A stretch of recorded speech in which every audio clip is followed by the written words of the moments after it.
Believe it or not, since March, the UIA has received more than 50,000 reports of unemployment fraud and identity theft in their name. Earlier this month, the state responded by adding new fraud protections to the system, which then flagged and shut down hundreds of thousands of accounts in Michigan. Claimants were asked to verify their identity, but that was weeks ago, and unemployed workers tell us they are still waiting in limbo as the bills continue to pile up.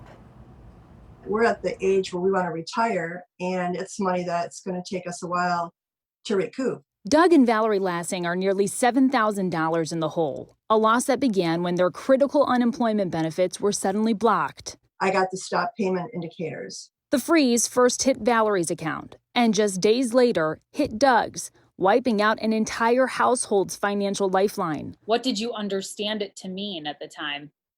We were totally confused.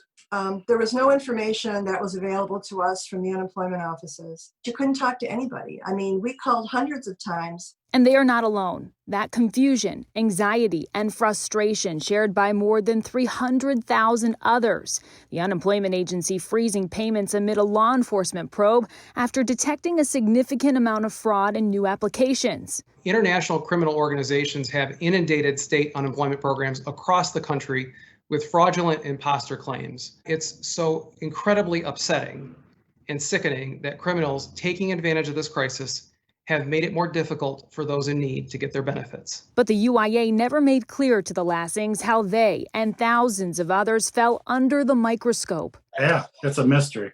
We don't know that. We asked the unemployment office. They denied an on-camera interview and said they could not divulge details on their ongoing investigation of criminal activity, but told us the imposter claims were filed using personal information leaked online from third-party data breaches, and said they were working as fast as possible to validate authentic claims, allocating 800 full-time staff exclusively to that task. The Lassings submitted all of their documents weeks ago, but to date are still waiting for these 3 cryptic words to go away. It was hard going through your savings, and it was hard not knowing how this was going to all work out. I mean, there was no end to it. Here's the Rebound rundown. Criminals are perpetrating imposter fraud schemes. So far, of the 340,000 originally frozen accounts, 140,000 have been restored.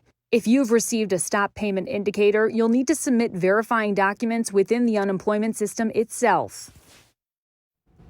As for the Lassings, after we spoke to UIA, a glimmer of hope. Valerie and Doug's issue has been cleared up. They're both expecting payment in the next week. Needless to say, they are relieved, but thousands more are still waiting.